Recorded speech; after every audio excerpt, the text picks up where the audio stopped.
তারেক রহমান নাকি শিশু মুক্তিযোদ্ধা। তারেক রহমান আবার এইরকম লোক লিডার আসছে 17 বছর পর। হায়রে বাংলাদেশের ভাই, অবস্থা খারাপ। দেখেন এর মতো একটা লম্পট বাটপার, হাওয়া ভাবন করা, 10 ট্রাক অস্ত্র মামলার ঘটনা ঘটানো একটা লোক, যার কারণে এই যে ভারত যেভাবে আওয়ামী লীগের পক্ষে দাঁড়াইলো, আপনার কি মনে হয় এখানে কি বিএনপির দায় নাই, তারেক রহমানের দায় নাই? ওনার চেষ্টা করা উচিত দেশনেত্রী বেগম খালেদা জিয়াকে জীবিত করা যায় কিনা।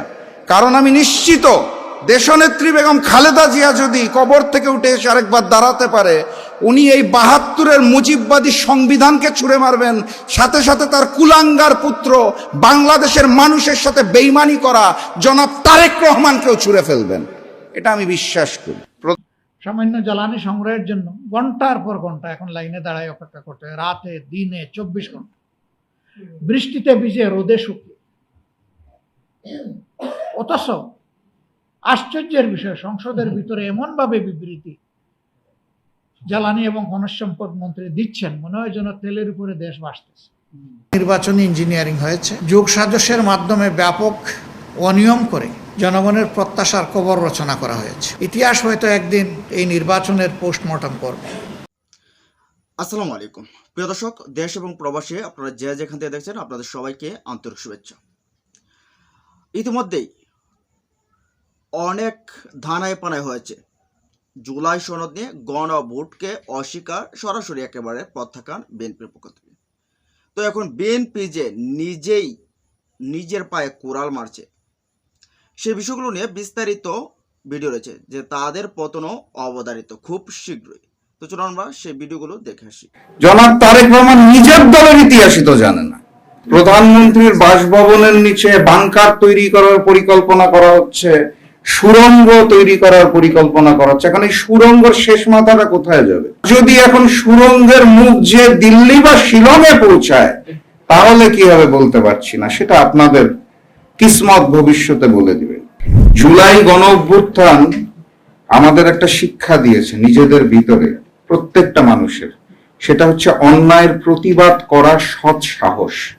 সেটার প্রমাণ আজকের এই মঞ্চে হয়ে গেছে। আপনারা খেয়াল করেছেন কিনা জানি না, আমাদের বর্তমান সরকার যারা গণভোটকে মানে না, তাদের সাথে যেই সংগঠন আছে সরকারের অংশ, গণ অধিকার পরিষদ, তাদের ছাত্র সংগঠনের সেক্রেটারি এখানে বক্তব্য দিয়ে স্পষ্ট ভাষায় বলে দিয়েছে, অন্যায়ের সাথে আমরা নাই।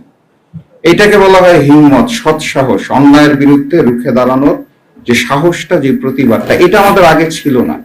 এটা আমাদের মধ্যে সৃষ্টি হয়েছে এই জুলাই গণ অভ্যুত্থান থেকে। আমরা এখন প্রতিবাদ করতে জানি, প্রতিরোধ করতে জানি, প্রয়োজনে আবারও রক্ত দিতে জানি। এটা সরকারের জন্য একটা মেসেজ। আজকের এই সমাবেশ থেকে সরকারকে এই মেসেজটা নিতে হবে, না হলে ভবিষ্যতে তাদের জন্য ফ্যাসিস্ট শেখ হাসিনার চেয়েও বাজে পরিণতি আসতে যাচ্ছে। এটা সরকারও বুঝে। এই কারণে আপনারা খেয়াল করে দেখবেন, প্রধানমন্ত্রীর বাসভবনের নিচে বাংকার তৈরি করার পরিকল্পনা করা হচ্ছে, সুড়ঙ্গ তৈরি করার পরিকল্পনা করা হচ্ছে। এখন এই সুড়ঙ্গের শেষ মাথাটা কোথায় যাবে? যদি বাংলাদেশের ভূখণ্ডের মধ্যে হয়, তাহলে যেখান দিয়ে সুড়ঙ্গ দিয়ে মাথাটা বের করবেন গর্ত থেকে, সুড়ঙ্গ তো ঢুকবেন তো গুপ্ত হয়ে, ওই গুপ্ত সুড়ঙ্গ থেকে যখন বের হবেন, মাথাটা উঁচু করবেন, বাংলাদেশের সীমানা হলে আবার ওই জনরসেই পড়তে হবে। আর যদি এখন সুড়ঙ্গের মুখ যে দিল্লি বা শিলংয়ে পৌঁছায়, তাহলে কি হবে বলতে পারছি না, সেটা আপনাদের কিসমত ভবিষ্যতে বলে দিবে। সংগ্রামী সাথী এবং বন্ধুগণ,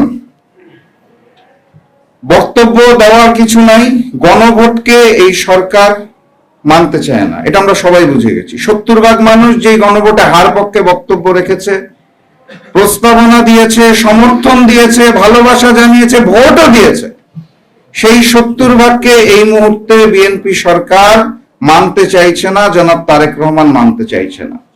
আমি নির্বাচনী প্রচারণার সময় বক্তব্যে বারবার বলতাম, লন্ডন থেকে এক মুফতি এসেছে। এটা নিয়ে সবাই আমাকে প্রশ্ন করতো কেন। আমি বলতাম, লন্ডন থেকে আসার পর উনি ইসলামের ইতিহাস বিকৃত করা শুরু করেছে, ওনাকে আমি কি নামে ডাকবো? এই কারণে বলি লন্ডনের মুফতি। তারপর দেখলাম উনি আসলে ইসলামের ইতিহাস নয়, উনি বাংলাদেশের ইতিহাসই পাল্টে দিচ্ছেন। ভূখণ্ডের আমের জায়গায় কাঁঠাল উৎপাদন সৃষ্টি করেছেন, রংপুরের জায়গায় বগুড়া বসায় দিচ্ছেন। এইভাবে করে উনি বাংলাদেশের ইতিহাসও পাল্টে দেওয়া শুরু করলেন। গতকালকে দেখলাম ইসলামের ইতিহাস, বাংলাদেশের ইতিহাস দরকার নাই, জনাব তারেক রহমান নিজের দলের ইতিহাসই তো জানে না। যেই ব্যক্তি নিজের দলের ইতিহাসই জানে না, নিজের দলের নেতা কর্মীকেই জানে না, উনি বাংলাদেশকে কিভাবে জানবে আর বাংলাদেশকে কিভাবে চালাবে, এটা এখন আমাদের প্রশ্ন। অতএব ওই যে উনি 3 বছর আগে ইন্তেকাল করা মজলুম জননেতা মাওলানা আব্দুল হামিদ খান ভাসানীকে 79 সালে এসে আবার কবর থেকে জীবিত করে দিতে পারেন যিনি, আমার মনে হয় ওনার চেষ্টা করা উচিত দেশনেত্রী বেগম খালেদা জিয়াকে জীবিত করা যায় কিনা।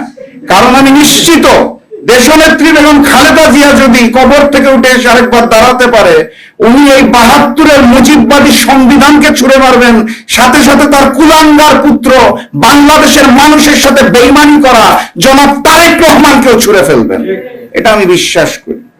আমি আবেদন জানাতে চাই বাংলাদেশের জনগণকে, আজকের যে আলোচনার বিষয়বস্তু করণীয়টা হচ্ছে নতুন গণ অভ্যুত্থান আসতে যাচ্ছে, তার জন্য প্রস্তুতি নিতে হবে, এইটা হচ্ছে আমাদের এখন করণীয়। প্রিয় ভিউয়ার্স, আপনারা এতক্ষণ দেখলেন, ভিডিওগুলো দেখলেন, আপনারা ভিডিওতে দেখতে পাচ্ছেন যে আসলে কি হয়েছে, কি হতে যাচ্ছে। বিএনপি যে আসলে তারা এমনই দল, তারা যা বলে তা মুখে করে না, আর মুখে যা করে তারা মুখে বলে না। তারা প্রতিশ্রুতি দিয়ে সেটা প্রত্যাখ্যান করে, খেলাফ করে, এটাই। তো এরা যে এই যে মন্ত্রীরা এক একজন এক একভাবে কথা বলছে, এই এক একজন প্রধানমন্ত্রী তেমন কোনো ইয়া নেই, সেখানে স্বরাষ্ট্রমন্ত্রী, আইনমন্ত্রী বা অন্যান্য মন্ত্রীরা যা ইচ্ছা তাই তারাই বলছে, কিন্তু প্রধানমন্ত্রী তেমন ব্রিফিং আসে না, আবার যাও আসে তাও আবার মাঝে মাঝে ভুল তথ্যই আসে। তো সব মিলিয়ে দেশের যে একটা এলোমেলো একটা অবস্থা তৈরি হচ্ছে, সেখান থেকে বোঝা যাচ্ছে যে বিএনপি আসলে কতটা দিন সার্ভাইভ করবে সেটা আসলে তাদের উপরে ডিপেন্ড করছে। তারা যে পথে হাঁটছে, যে পথে যাচ্ছে, সেই পথটা আসলে সুখকর না। তো এই যে ভিডিও দেখেছেন, সে বিষয়ে আপনাদের মতামত কি জানিয়ে দিন কমেন্ট বক্সে। ভালো থাকুন, সুস্থ থাকুন, আল্লাহ হাফেজ।